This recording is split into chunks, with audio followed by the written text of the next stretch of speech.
حدیث میں آتا ہے کہ اللہ انسان کے لیے اتنا مہربانی والا رویہ رکھتا ہے کہ اگر کوئی انسان نیکی کا محض ارادہ کر لے تو اس کا ثواب شروع ہو جاتا ہے، اور اس نیکی کو کر لینے پر 10 گنا سے لے کے اور 700 گنا تک اس کے لیے ثواب ہے۔ اس کے برعکس اگر کوئی شخص برائی کا ارادہ کرے تو ارادہ کرنے پر اس کی کوئی پکڑ نہیں، اور عمل کرنے پر اس کے لیے اس کی کوئی پکڑ ہے۔ لیکن اس دوران اگر وہ برائی کا ارادہ کرے اور پھر اسے اللہ کا حکم یاد آ جائے اور وہ اس برائی سے رک جائے، تو نہ صرف اس کی برائی کاؤنٹ نہیں ہوگی بلکہ ایک نیکی کے طور پہ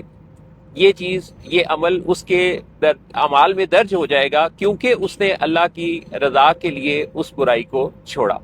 یہ تو ہوا اللہ کا انسان کے ساتھ معاملہ، کتنا مہربانی والا، کتنا کرم نوازی والا۔ لیکن کیا ہم انسان ایک دوسرے کے ساتھ ایسا کوئی مہربانی والا رویہ رکھتے ہیں؟